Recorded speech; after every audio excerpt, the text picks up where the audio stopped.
Trending ang TikTok personality na si Rita Gaviola o mas kilalang Badyaw Girl matapos niyang sagutin ang mga basher habang nag-online selling. Sa kanyang TikTok live, nagtitinda si Rita ng mga beauty product gaya ng lotion at sabon. Pero biglang nag-comment ang ilang netizens at sinabing bumalik na lang daw si Badyaw Girl sa kalsada para mamalimos. Bumuelta naman dyan si... Alam nyo, minsan talaga meron ganyan sa social media. Eto, gusto ko lang kayong i-encourage siya. Kaya ako binabalita to. Gusto ko lang kayong i-encourage. Kasi alam ko marami sa inyo, minsan maganda ginagawa nyo. Tapos makakakita pa rin kayo ng bashers. Meron akong mga kilalang ganyan eh. Yung, ang ganda-ganda na ng pinopost nila, pero may bashers pa rin. Alam mo yun? Sabi ko nga, may mga tao talaga sa Pilipinas na kulang sa pagmamahal. Walang biro. Kasi yung mga ganyan tao, yung magbabash ka pa, kahit maganda na yung ginagawa mo, isipin mo ito. Yung si Badyaw Girl nga, nagbebenta siya sa TikTok kasi nagtatrabaho siya di ba? Tapos ibabash pa siya. Maraming ganyan. Kaya kung kayo binabash pa kayo kahit na maganda ang sinasabi ninyo o ginagawa ninyo o para sa bayan ginagawa ninyo, hindi ho kayo nag-iisa. Marami ho ang ganyan na binabash kahit maganda pa ang ginagawa. Kaya wag ho kayo mawawalan ng loob. Isipin nyo na lang lagi na yung mga bashers nyo hindi naman na nagpapalamon sa inyo. At saka isipin nyo na lang, yung mga nambabash sa inyo po, kaya nambabash siya, nagpapapansin lang po yan. Gusto sila mapansin, maganda kasi ito si Badyaw Girl eh. O baka naman, kaya siya pinababalik sa kalsada para ma-meet nila. Daming ganyan, sabi ni Ana Roth. Dito to, maraming ganyan yung mga troll. Yung kahit lako ka bawat post ko talagang pagka nag-post ka ng iba, sasabihin nila, magpolitika ka na lang. Pag nag-post ka ng politika, ang dami mo sinasabi. Pag wala ka sinasabi, bakit? Nagtatago ka na? Lahat na lang eh. Pag alam mo yun, bakit ka nag-Japan? Nagtatago ka na?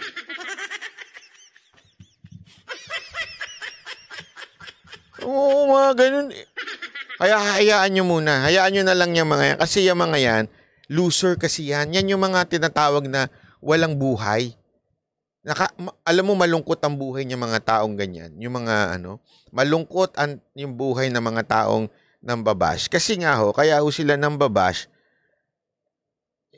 wala sila magawa sa buhay. Walang purpose yung buhay nila. Parang walang saysay. Parang nakakalungkot. Depressed yung mga tao na yan eh. Walang alam mo yung parang wala na nangyayari sa buhay ko. Kaya mambabash na lang ako. Para mapansin sila. Totoo.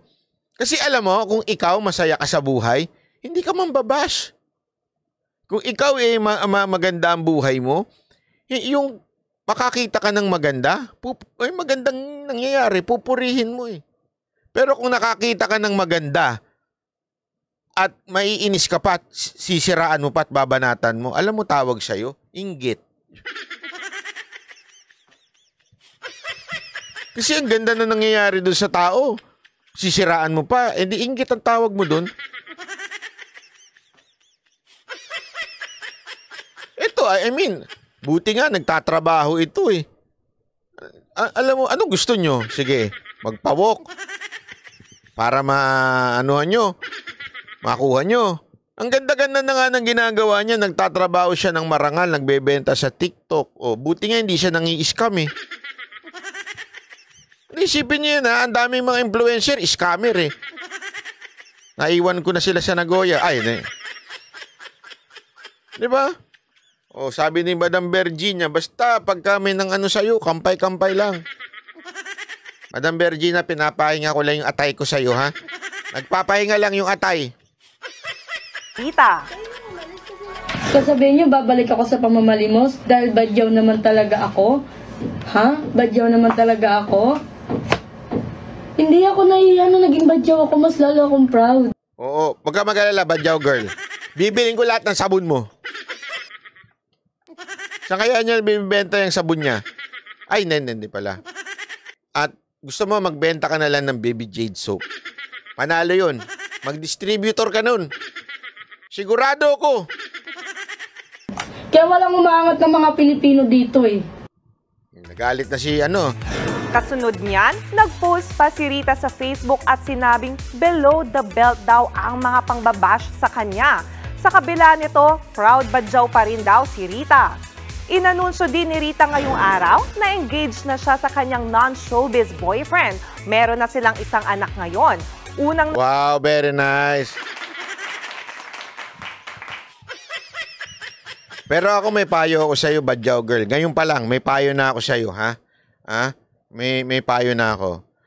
Pwede ba wag naman lahat ng mangyayari sa inyo, sa pamilya nyo, ipopost mo? You keep it private. Kasi alam mo, yung mga pagka yung pinopost, yung mga ganyan, naghihiwalay.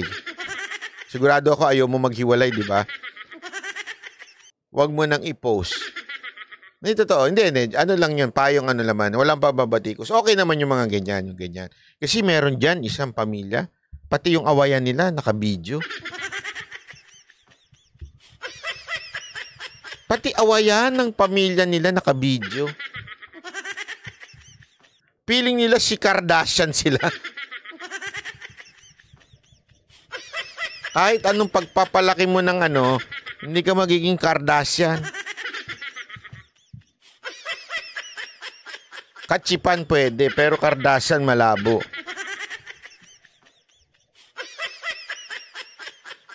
Diba?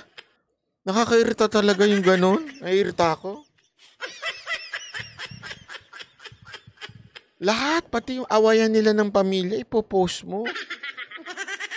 Wala ka nang tinira sa karangalan sa pamilya mo.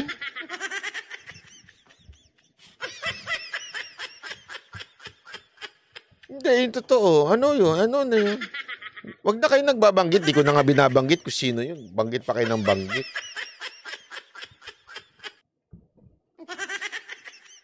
Baka nga pati, ano nun. Alam mo, abangan ko talaga yung pagtain nun. Baka i-vlog niya. Baka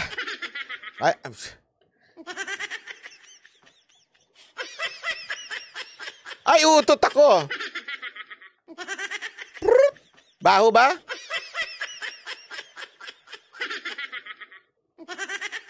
Di ba, ang pangit nun? Sino ba naman ang gusto? Ewan ko ba? Ewan ko, pang Pilipino talaga, gaya-gaya din. Gusto paging Kardashian? Di naman bagay. Yun kasi yung bread and butter nila. Okay, fine. Pagkitaan nyo yung away nyo.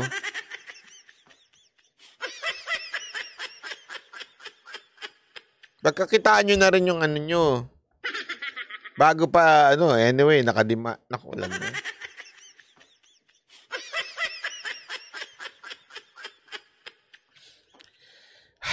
Ewan ko, ako lang, hindi lang ako pabor sa ganun eh. Yung buong hanggang pamilya mo naka-vlog. Hindi, meron naman limit. Okay lang naman yung mag-vlog kayo bilang family, di ba? Pero lagyan mo naman ng limit. Wag pati yung away nyo, nagbinablog mo. Pati yung ikasisira ng pamilya mo. Ano yun? For content? Parang tanga lang.